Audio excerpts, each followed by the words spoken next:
Kemudian dalam pertemuan tadi, DPM Anturov mengundang Bapak Presiden, satu untuk hadir dalam parade di Rusia, dan yang kedua dalam SPIF, St. Petersburg Economic Forum, di mana dalam St. Petersburg Economic Forum itu diharapkan Bapak Presiden bisa hadir, dan ada beberapa milestone kerjasama yang akan dibuat Memorandum of Understanding.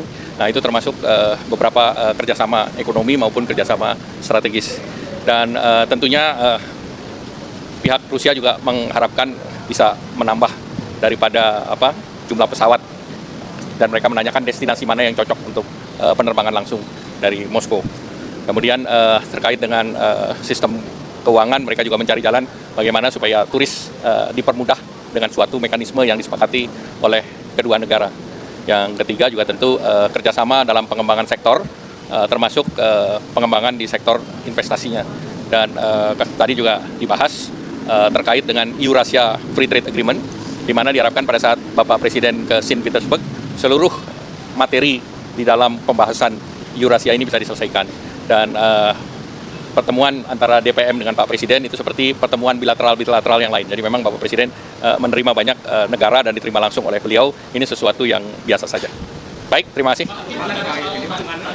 Apa?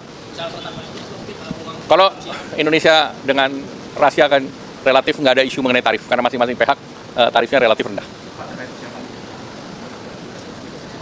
Kemarin kan sudah rapat dengan seluruh kementerian, dan tadi saya sudah laporkan ke Bapak Presiden.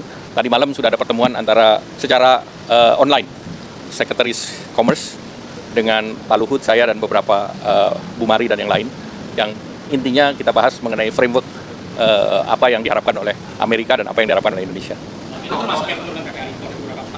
Nah, kita bicara secara global dan nanti teknisnya akan dibahas di Washington, dan kita akan bicara dengan beberapa, dengan masuk dengan USTR, dengan Treasury Secretary, kemudian juga akan bertemu dengan asosiasi-asosiasi yang like-minded, yang sependapat dengan Indonesia, ada US ASEAN, ada USINDO, ada berbagai asosiasi bisnis yang ada di Washington. Kenapa? Tentu kan berpengalaman pada berbagai perjanjian, itu pertemuan itu tidak sekali. Biasanya ada 2-3 round, karena pertama ada kesepakatan, kedua baru draftingnya, dari kesepakatan drafting. Tapi kemarin Indonesia menyampaikan, Indonesia ingin yang sifatnya konkret. Jadi ya artinya spesifik outcome itu lebih penting, sehingga kita dalam tanda petik, kalau untuk perjanjian nanti framework berikut dalam bentuk limited FTA, atau kita pernah punya TIFA dengan Amerika, nah itu yang dalam format perjanjian. Tapi yang lain kita minta yang spesifik outcome, yang pragmatis saja. Ya.